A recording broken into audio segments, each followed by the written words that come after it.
Vasco bate o pé em negociação e segue na mira por Coelho. Bruno Guimarães se declara ao Vasco e fala sobre seu futuro. Fala galera, sejam todos bem-vindos ao canal BTB Esportes. Eu sou o Jonatas Santos, chegando com tudo neste dia, trazendo notícias, novidades, informações do Clube de Regatas Vasco da Gama. É claro que eu estou falando do Gigante da Colina. Mas antes eu peço na humildade, na moral, se você não é inscrito aqui no canal, não perca tempo. Botão abaixo, inscrito, inscreva-se. Ative o sino das notificações. Na opção todos, deixa o like no vídeo. É importante para o nosso trabalho, é importante para o crescimento do canal. O like, por exemplo, faz com que a plataforma entenda que esse vídeo é relevante e acaba recomendando para muitos cruzmaltinos apaixonados. Obrigado pelo seu like, pela sua inscrição. Sem mais delongas, vamos às informações do legítimo Clube do Povo. Claro, desejar um salve para você, um excelente final de semana. E eu já quero trazer aqui o seguinte assunto.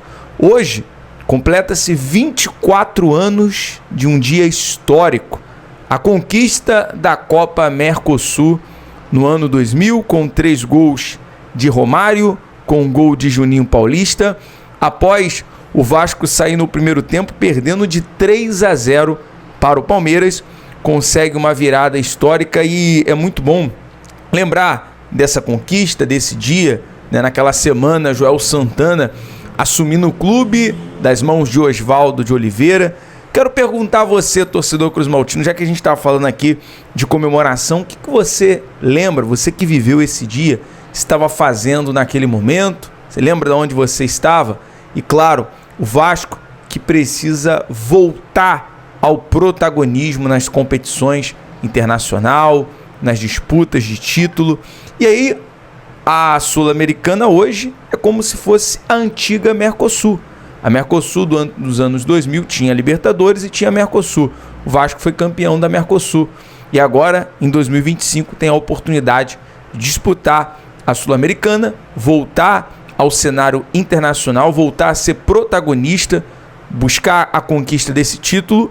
E o lugar do Vasco, sim, é a Libertadores da América em 2026. Então, lembrar é viver. Quero compartilhar esse momento com você, torcedor. Agora vamos falar algo importante sobre convocação. Leandrinho e Ryan foram convocados para a Seleção Brasileira Sub-20 e durante as datas do dia 23 de janeiro a 16 de fevereiro, eles vão disputar a competição. Foram convocados, né, para defender a seleção brasileira no Sul-Americano da categoria, que vai acontecer no Peru. Portanto, os jogadores, tanto Leandrinho e Ryan, estão convocados. Aí eu queria saber a sua opinião, torcedor, dentro desse assunto, se é interessante para a valorização do lateral esquerdo do Vasco e do atacante Ryan, que, segundo informações, Ryan tem propostas na mesa, tanto do Lyon, da Eagle Football, que tem o seu dono John Textor, tem a proposta para ser formalizada da Fiorentina para a janela internacional, e com isso, né, os jogadores na seleção brasileira, mesmo que sejam sub-20, acaba ganhando o cenário. A seleção acaba se tornando uma vitrine para poder valorizar cada vez mais esses jogadores. Outro fato é que os dois acabam desfalcando o início da competição regional, que é o Campeonato Carioca, mas eu quero saber a sua opinião, torcedor. O que é mais importante nesse momento? Ter os dois jogadores no Carioca, na competição regional ou na seleção brasileira para uma futura valorização. Bom, mudando de assunto, não menos importante, vamos falar agora sobre mercado da bola. O Vasco bateu o pé em negociação e em relação ao zagueiro Léo Pelé e continua na mira pelo Coelho, pelo atacante do Atlético Paranaense.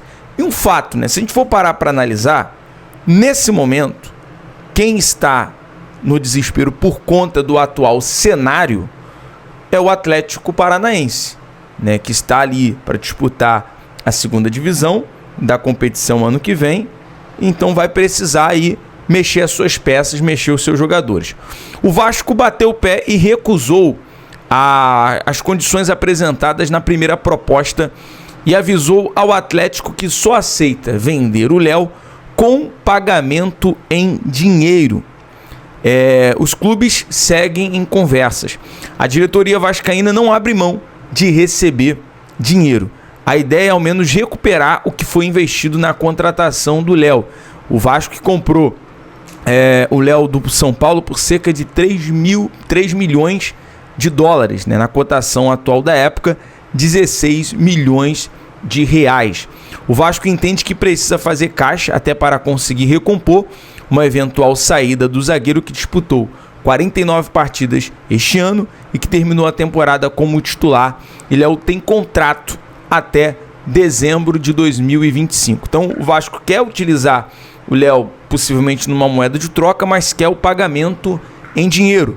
Quer recuperar o valor que foi investido na época da compra junto ao São Paulo. E nessa questão, a gente entra no assunto aqui do Coelho. O Vasco segue na mira pelo atacante, até porque, pela informação que nós temos, o Vasco quer trazer um zagueiro titular, mais um meio-campo e também um atacante de lado e um atacante para disputar a posição com o Verratti. O Vasco segue interessado em Coelho e não desistiu da contratação do ponta do Atlético, que pediu um valor considerado muito alto pelo Vasco no momento. Embora essa seja uma negociação paralela, a diretoria vascaína sinalizou que pode afrouxar a corda nas conversas por Léo se o Atlético aceitar melhorar as condições no negócio por Coelho. Aí eu pergunto também a você, torcedor, que tem voz, tem razão. A gente costuma, por isso que eu até costumo, a gente está fazendo essa semana até algumas lives para poder ter essa aproximação com o torcedor e responder as perguntas. A galera interage bastante aqui nos comentários do vídeo. Seria interessante o Vasco priorizar o Coelho ou o uruguaio Canóbio, jogador de seleção uruguaia, que seria mais interessante nessa janela. Mas a gente sabe que nesse momento a mira é pelo Coelho. Bom, mudando aqui de assunto, vamos falar agora sobre Bruno Guimarães. Bruno Guimarães abriu o coração, falou sobre o sonho, falou sobre seu futuro. Entrevista à ESPN, o jogador Newcastle, né, e também da seleção brasileira, volante nesse momento absoluto, né, tanto o Gerson e o Bruno Guimarães assumiram ali a titularidade nos últimos jogos pela seleção. E nós sabemos que o Bruno Guimarães, ele é cria da base do Atlético Paranaense, falou do seu carinho pelo Atlético Paranaense também, que tem ali uma certa gratidão pelo clube que revelou, que torce pelos dois, porém a sua família é vascaína. O sonho do pai do Bruno Guimarães é vê-lo com a camisa do Vasco. Então ele falou que sim, há possibilidade, há chance de um dia Bruno Guimarães estar jogando com a camisa do Vasco. Tomara seja num futuro breve, né? Não dá para o Bruno Guimarães chegar aqui com 34, 35 anos. Seria interessante ele ali chegar mais jovem. Mas, portanto, tá aí a declaração do Bruno Guimarães, que falou sobre realizar o sonho do seu pai, da sua família, que é toda vascaína. Ele que falou que estava constantemente ali em São Januário e que tem essa gratidão também pelo Atlético Paranaense. Bom, galera, pra gente finalizar aqui é o seguinte, o técnico Fábio Carille assume o comando técnico do Vasco, já tem planejamento, alguns nomes na lista para a contratação. Nós vamos trazer essa informação para você com mais detalhes. Estamos nessa apuração, inclusive também sobre a chegada do novo treinador do Vasco, que deve ter a sua coletiva de imprensa e tem muito aqui nos responder, porque vamos perguntar a ele sobre a sua filosofia de jogo, as suas características, algo que eu acompanhei nos noticiários hoje o dia inteiro, né? Falando sobre ele ter aquele hábito de jogar na retranca, um time mais reativo, que ganha por 1-0. Foi assim que ele foi campeão do Corinthians, foi assim que ele conquistou o acesso para a elite do futebol pelo Santos. É um técnico que tem aquela característica de não jogar um futebol vistoso, nem um futebol bonito, mas um futebol que propõe resultado. E eu quero saber da sua opinião, torcedor, o que é válido nesse momento, o que você está esperando do novo treinador do Vasco para essa temporada. Bom, amanhã eu venho com mais informações e novidades daquilo que a gente está apurando. Se acontecer algo de última hora, a gente vai trazer numa live daqui a pouco, mas tendo outras informações no vídeo de amanhã sobre o Gigante da Colina. Beleza? Obrigado você que acompanha até o final. BTB Esportes em todos os lugares. Valeu, até o próximo vídeo. Um abraço.